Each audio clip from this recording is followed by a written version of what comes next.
Vanakkam my dear students. So last video we learned about respiratory system. So in this video we are going to learn about physiological processes. So there are so many physiological activities are going on in our body to keep our bodies well, to sustain the life. So in current situation, what is the complex goal of life? In current situation, the complex goal of life to sustain the life, to keep away from the coronavirus, right? That's why we are using mask, often using sanitizer. Why? To keep our body away from the coronavirus, to sustain the life. So even the virus enter to our body, our immune system will fight against the virus, to sustain the life. So physiological processes means the ways in which cells, tissues, organ systems are function to accomplish the complex goal to sustain the life. Okay, to accomplish the complex goal of sustaining the life, this process is called physiological processes. So in this video we are going to learn about some of the physiological processes. So first of all, homeostasis.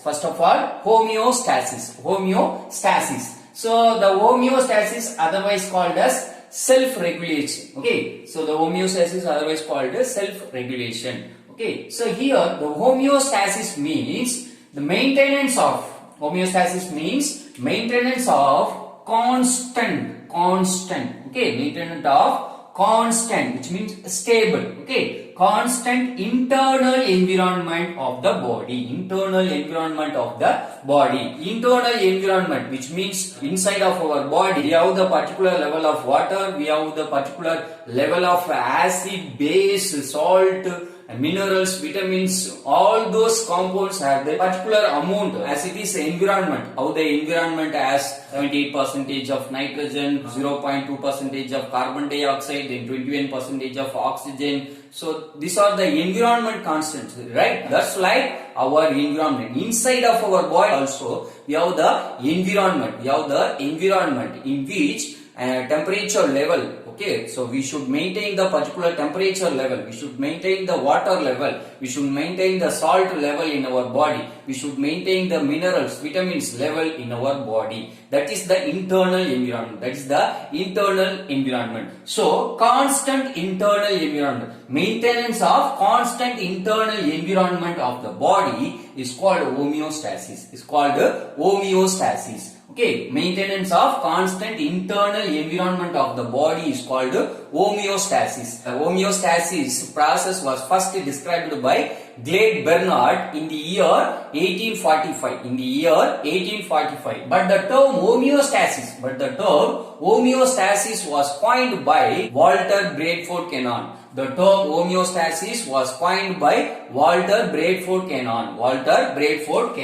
Okay, so homeostasis means maintenance of constant internal environment of the body is called homeostasis. Then the organs which are involved in the maintaining the homeostasis are liver, kidney, brain, particularly hypothalamus.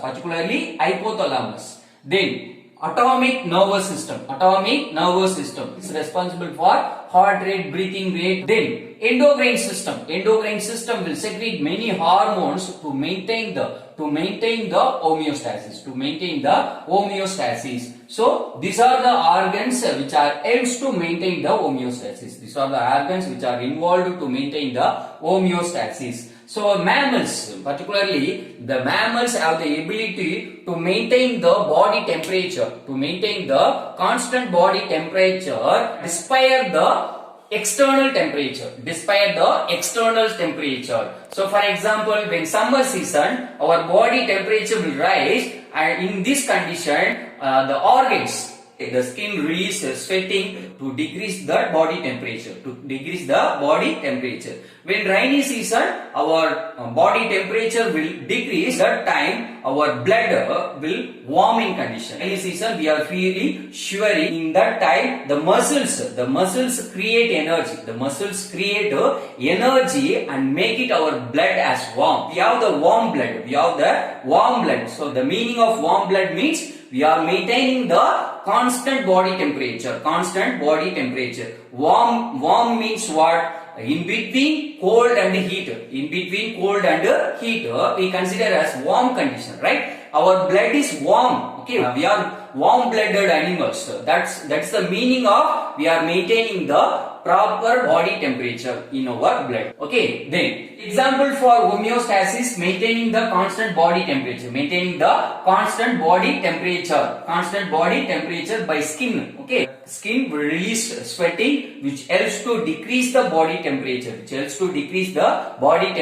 During summer season. When rainy season, we will shivering. In that time, the muscles will make energy. The muscles will contract and create heat that will help to increase the body temperature. Then, maintaining the body glucose level in our body. So, already told you, pancreas, it is the dual gland which acts as exocrine gland as well as endocrine gland. In the aspect of endocrine gland, it will secrete two hormones. One is glucagon and another one is insulin. Another one is insulin. The glucagon which helps to increase the glucose level. Okay, when the glucose level decrease in our body, the glucagon will secrete and increase the glucose level. When the glucose level increased as more, the insulin will secrete and decrease the blood glucose level. So, glucagon which helps to increase the blood glucose level, insulin which helps to decrease the blood glucose level. That is the reason of diabetes patient taking insulin as medicine. Taking insulin as medicine to decrease the blood glucose level. So the diabetes patients have the inability to secrete the insulin. That's why they are taking artificially insulin as the medicine to decrease the blood glucose level. Next physiological process is diffusion. So diffusion means movement of particles from an area of higher concentration to lower concentration. Okay, the movement of particles from the area of higher concentration to lower concentration is called diffusion. What is mean by diffusion? The movement of particles from an area of higher concentration to lower concentration is called diffusion. So this diffusion helps to gas exchange. Already we learned, right? Alveolus. In alveolus, the gas exchange takes place by the diffusion method. So examples for diffusion: perfume filling a whole room. Perfume will fill the whole room. So in this, the perfume of the higher concentration will spread towards the lower concentration. So the diffusion, the particles moves higher concentration to lower concentration. Finally, which results equalize the concentration of the medium. So before diffusion, here the area has higher concentration. Particles of higher concentration. Here the area has particles with a lower concentration. So after diffusion, the particles spread over the medium and make it equalize the concentration of the medium. So this is called diffusion. The example: perfume filling a whole room. Then the movement of small molecules across the semi-permeable membrane, which means cell membrane. So the cells intake the water. The cells intake the water by the method of diffusion. Then adding a drop of ink into water. Okay, so you can do that. So if you add the drop of ink into the water, the ink will disperse. The ink will disperse into the water, and finally it will equalize. It will equalize the concentration of the medium. Okay, so then incense stick. Okay, so we can use the incense stick. If you light up the incense stick, so the smell will spread the entire room. Okay, the incense stick smell spread the entire room. So the movement of particles from higher concentration to lower concentration takes place. So apart from that, tea pack is immersed in a cup of hot water. Okay, tea pack immersed in a cup of hot water. You can see the tea powder will disperse. The tea powder will disperse in water. The tea powder will disperse in water and equalize the concentration of the medium. Then mixing of foodstuff and digestive juice in the gut. In digestion process, the foodstuff and digestive juice will mixing in the gut by means of diffusion. So apart from that, gas exchange. The gas exchange in alveolus, gas exchange, carbon dioxide and oxygen gas exchange takes place by means of diffusion.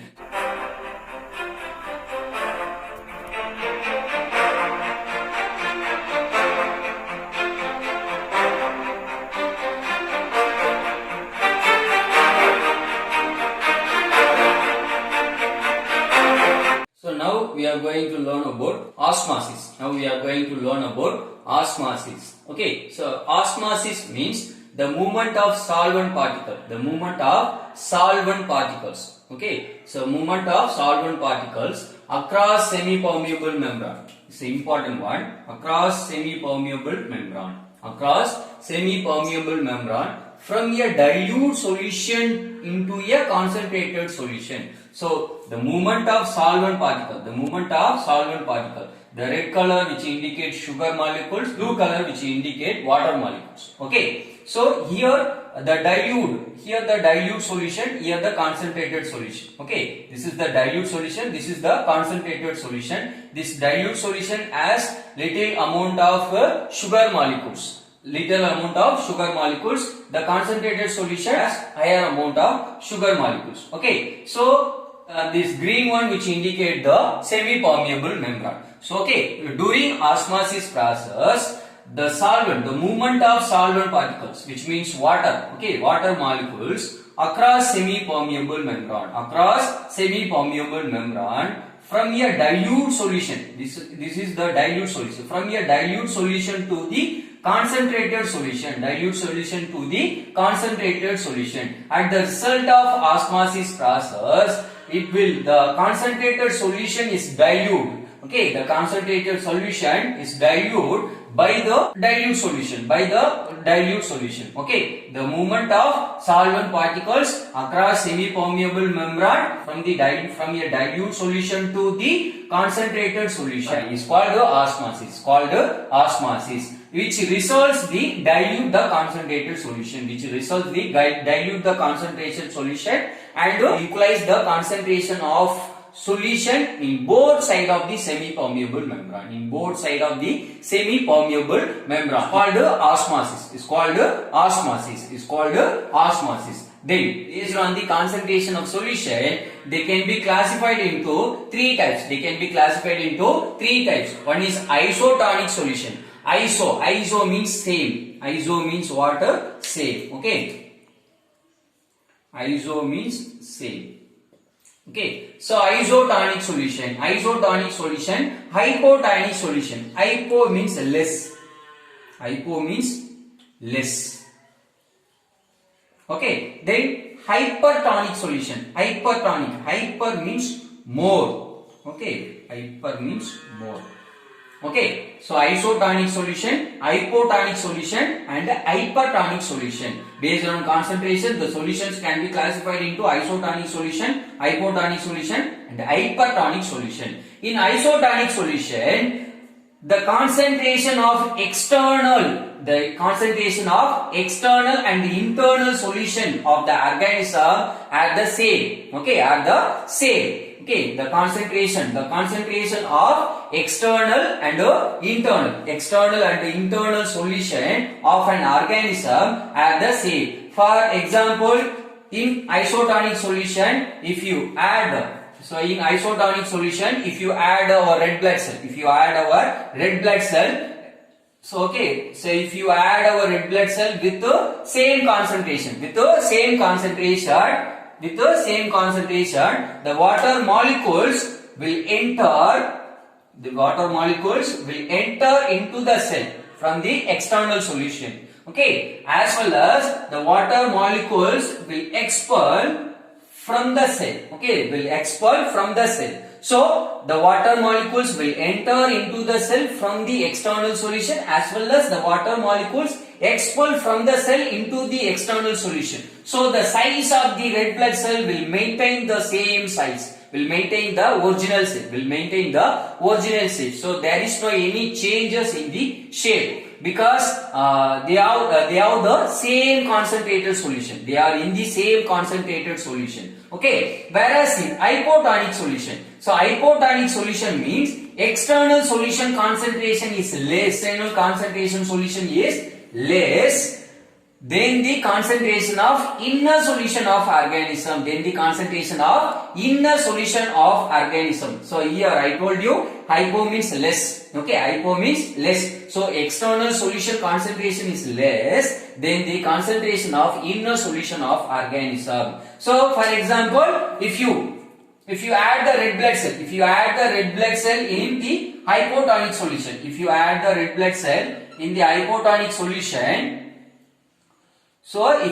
red blood cell in hypotonic solution, so hypotonic means the external environment, the external solution have less concentration, the inner solution has more concentration,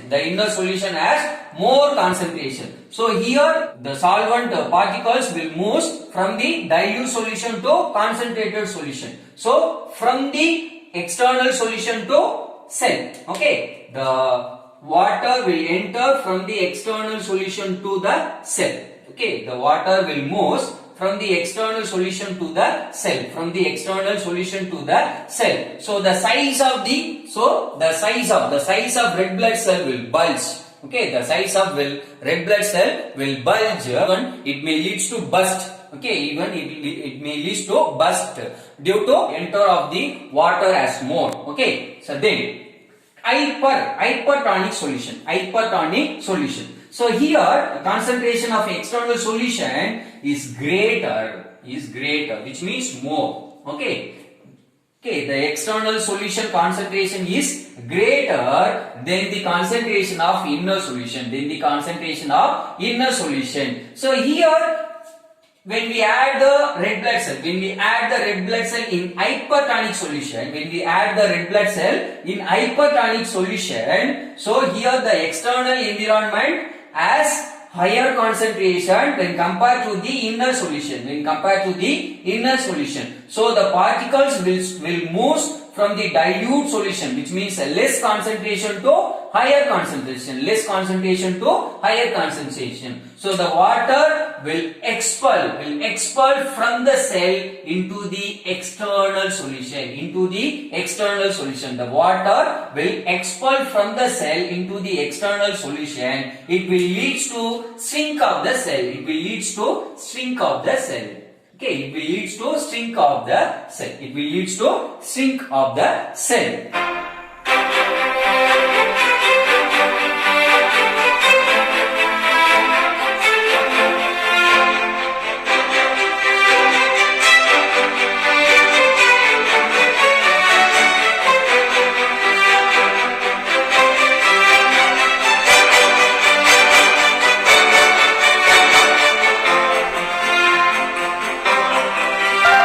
So next, osmoregulations.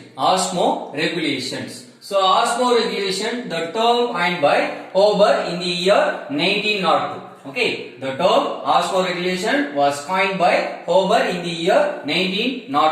Osmoregulation means the process by which an organism regulates the water balance. Okay, regulates the water balance. Okay, so here the property of homeostasis is water balance. Okay, the process by which an organism regulates the water balance in its body maintain the homeostasis. Maintain the homeostasis of the body. Okay, the process by which an organism regulates the water balance. Regulates the water balance in its body and maintaining the homeostasis of the body is called osmoregulation. Is called osmoregulations. So the osmoregulation by means of two types to control the excess of water loss or gain and maintain the water balance. Gain and maintain the water balance. So it will ensure the fluid in the body do not get too dilute. Do not get too dilute or concentrated.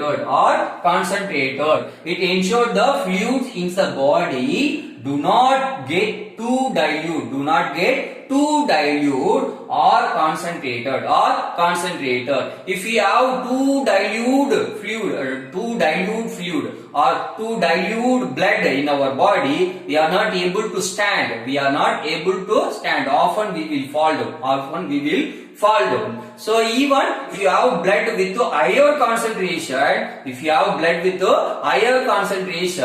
the cells in our body not able to absorb the oxygen from the blood, even the blood will not reach to our body cells, so it will ensure the fluid in the body, do not get too dilute or concentrated. Okay, the osmoregulation are of two types. One is osmoconformer and another one is osmoregulator. So based on osmoregulation, the organism can be classified into two types. They are osmoconformers and osmoregulators. Osmoconformer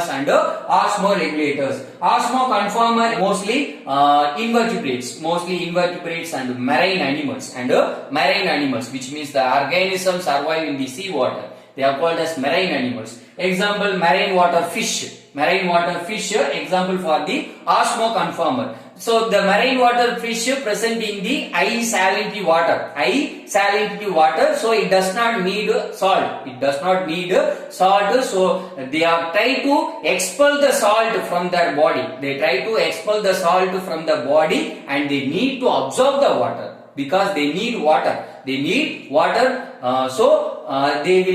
will drink seawater. And they utilize the water and will expel the salt from the water through their gills. And they lost water through the skin. Okay, the water lost by skin by the process of osmosis.